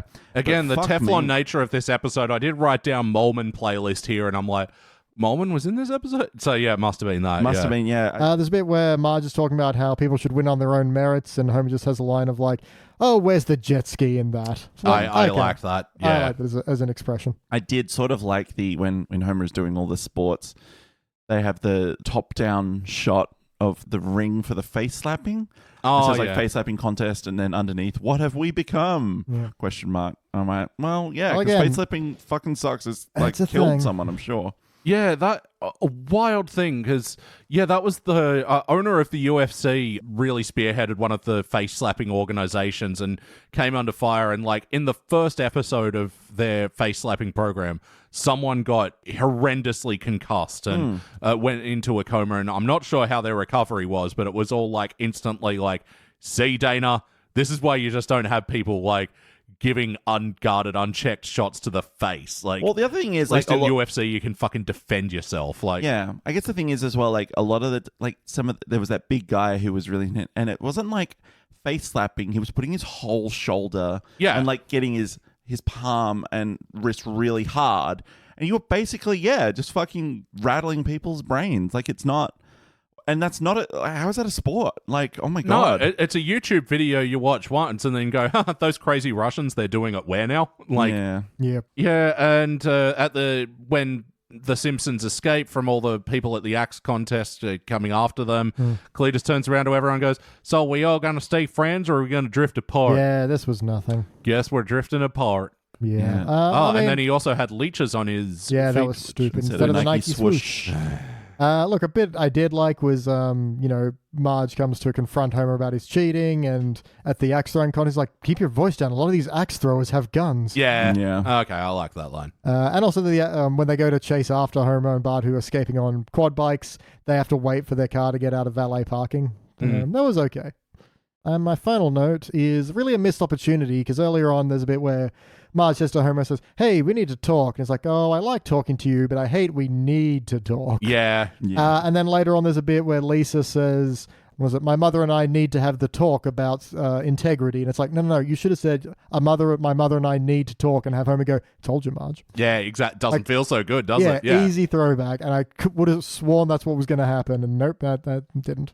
And again, with fairly obvious jokes, the last appeal for Dean Belichick to get Lisa involved is like, why don't you join the Lance Armstrong Scholarship? And yeah. And it says, the band says, cheat strong. Yeah. Because his stay strong or something? Live strong, yeah. But strong. But like, you one-nutted cheater. That's but what like, people call him. why did they make that? Like, no one remembers those bands anymore. Like It was the focus of the South Park episode about it. The fucking Scores for a Cause or whatever. Like 2008 or whatever it was. Yeah, that's wow, it. a rare South Park did it. Yeah. It's time to rank this thing. Participant from me. This is just prime Wasteland, boring ass material. Like, man, maybe even on a better day, this could have been a bronze because, yeah, a handful of jokes that I liked. But, like, I feel like it's one of these things, again, where they feel like they're circling a good idea, but they they did a triangle. I don't know. Yeah, look, I'm the same way. It's an easy participant. Nothing about this is really going to stick in my brain at all. It just washes by and then it's done. And Jordan? Yes, part icy pant. These, I'm already sort of like, I can't remember a lot of the plot. Something about cornholes and Like, I'm glad we Megadeth. slept on it because I don't know, like, I feel like last night if we went ahead, like, yeah, we would have gotten all angry from MyPods and Boomsticks and then just been completely exhausted and tapped Probably out would for have this fallen one. asleep during this episode, actually. 100%. Because by that stage, it definitely would have been 3 o'clock. And, Yep. like, I can do that in we'd the be early days of the sleepy boys. podcast, but We're old now. yeah. We're out of touch. I'm out of time. I This was thinking the same thing. podcast's done, and we're going to do plugs. It's not Thursday. You can't do that. No? Oh, sorry. No, it's a whole meme of out of touch Thursdays. Jesus Christ. The depths We're of the out of internet, touch. you know. With Yeah, it. I'm too out of touch for the out of touch reference. I'm too Yeah. out of touch for this. But yeah, thank you guys for joining me on this journey into the Wasteland thank after you. such a long time with the Wasteland unexplored. It's been nice. It's like, it's nice to be back in civilization. Whatever, amongst- as such as it is. Yeah, That's right. I mean, this civilization. No, I mean, we should nuke it all and start again. Yeah. let the planet figure it out. But you know, yeah, I've turned into an eco-fascist as it turns out. Yay! No, it's We it's can good be to be back here with you two. That's the main thing. It's Jordan friends. the Ice Age Frost, The friends. Oh, I like that. The friends. Yeah. sportscaster and Jordan Doomsday. Glacier Frost, slow Cold, but hard relentless. Old man Winter. I said cold hard. Well, but, yeah. No, it's exactly. It's been great. the treasures. the beans we ate along the way. Yes, exactly. Actually, I haven't asked you for all of this. Have you got anything to plug? My phone is Yep. low on battery. Oh, yeah, I can mine plug too. that in. Yeah, I forgot to bring my charger.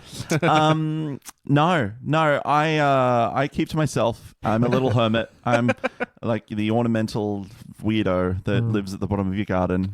Well, if you see him out in the World of Warcraft fields, why don't you Oh, that's true. give him Yeah, a wave and say we hello? are maybe looking for a boomy for Season of Discovery. So if you got one of them, let me know. We're on Shadow Strike. I didn't know what any of that meant.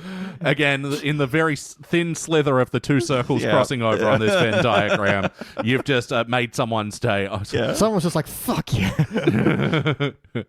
We raid Sundays and Mondays. Yeah. Australian Sundays and Mondays. Yeah. Exactly. All right. Well, yeah. Any boomies out there, get in touch, and I'll pass the details along. But yeah, BT, what we got going on? We got lots going on. You can go to patreon.com/SideQuestStudios for all the things that are going on. You can subscribe for as little as a can of beans.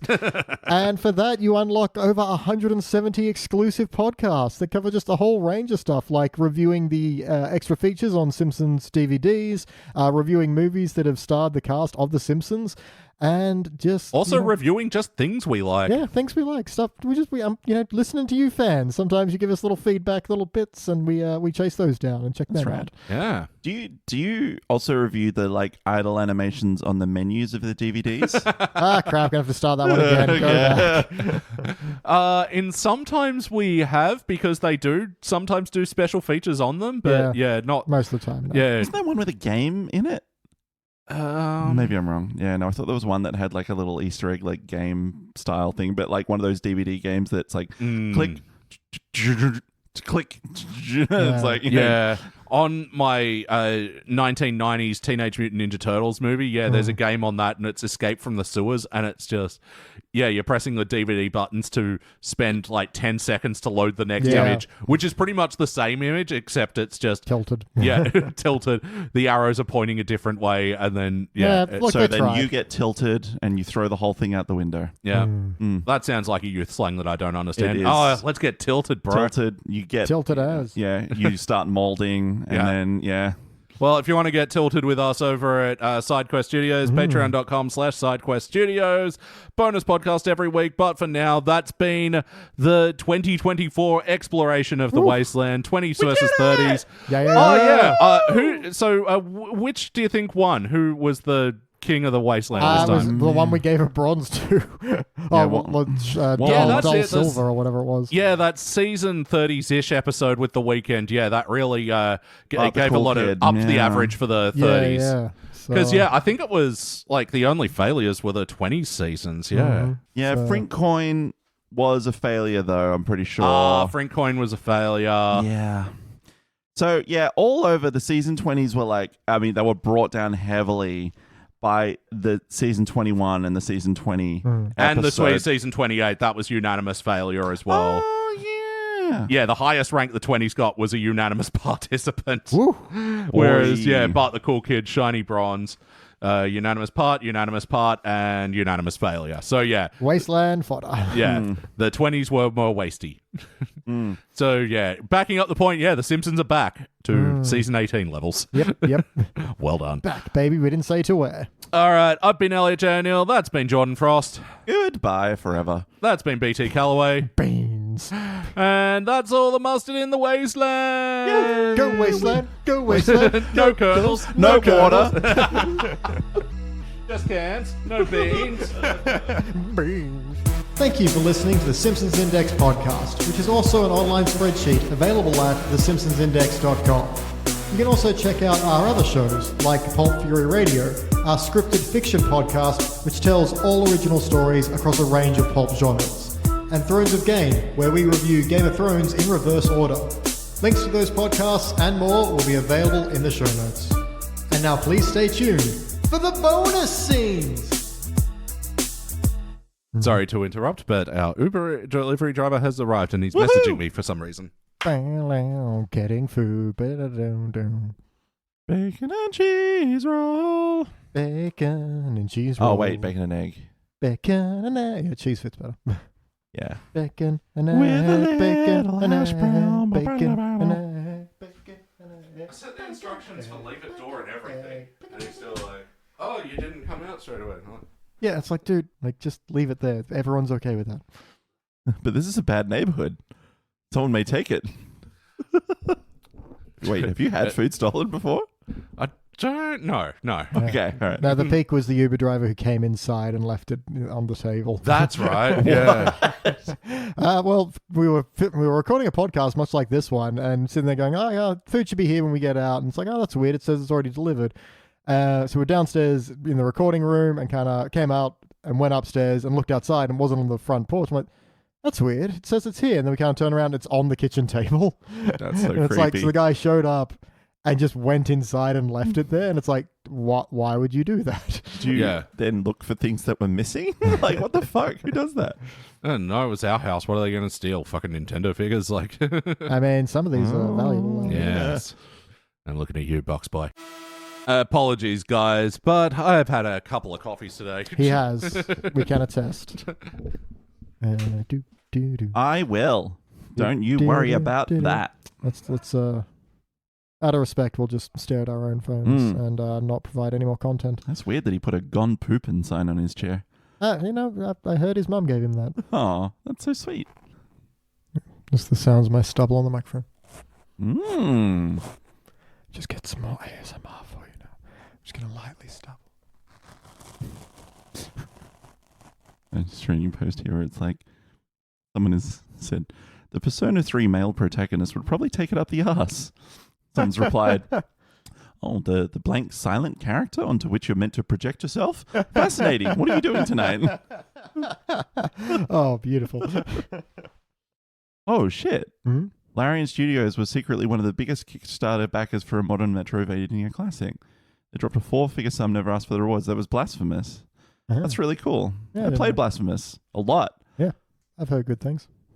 I played it to the point of I have to finish it all the 4 times with all the 4 different things because now I know they exist. Yeah, to only get the true ending. or Well, whatever. yeah, you have to get the true ending. That was the Otherwise, thing. you just kind of walk up like a big pile of salt or something and get absorbed. And then you die and you restart anew. Hmm. Very weird. Very unsettling bosses. Like, because Yeah. it's like Well, that was Catholic definitely the Church point. based. Yeah, like, it's a very yeah. Catholicism shame Yeah. based. And then you boss do the last boss and design. you're like, fuck, this is really fucking hard, actually. But yeah. No, it was fun because like the 4 different like gems sort of things you could take meant that like, okay, either like you have unlimited magic but you have like 1 hit life. Right. Or it's like Bunch more life, but shit magic. instead of life you just have like orbs. So it's like you get hit once, it doesn't matter how much, that takes away one It's whole one orb. whole- So yeah.